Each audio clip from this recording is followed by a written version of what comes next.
kita bersama dengan usahawan-usahawan OKU yang mereka ini telah memenangi pertandingan dalam Seilit yang dianjurkan oleh Selangor Youth Community, sebuah NGO di bawah naungan Duli Yang Teramat Mulia Raja Muda Selangor.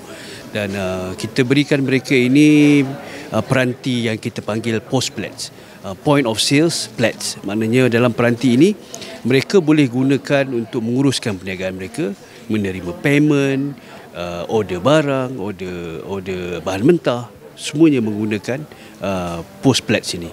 Dan kita bekalkan selain daripada peralatan post plat ini yang kita pairkan dengan apps yang namanya Biz App, kita juga bagi SIM card percuma yang mereka boleh guna pakai melalui program data internet Selangor percuma selama setahun data untuk mereka gunakan untuk perniagaan mereka. Selain daripada itu, kita juga ada usahawan daripada Majlis Daerah Sabak Benam yang menerima sumbangan post plat ini. Setiap peniaga usahawan plats yang masuk dalam program U-Plats Digital, mereka graduate saja mereka akan terima post plat ini. Jadi kita dah agihkan hampir 700 lebih peralatan ini, peranti ini kepada peniaga-peniaga usahawan-usahawan kami, dan ini adalah tambahan yang kita berikan kepada usahawan-usahawan dalam OKU yang dalam program Seilit, kerana SEI juga adalah rakan strategik kami dalam program U-Plats Digital.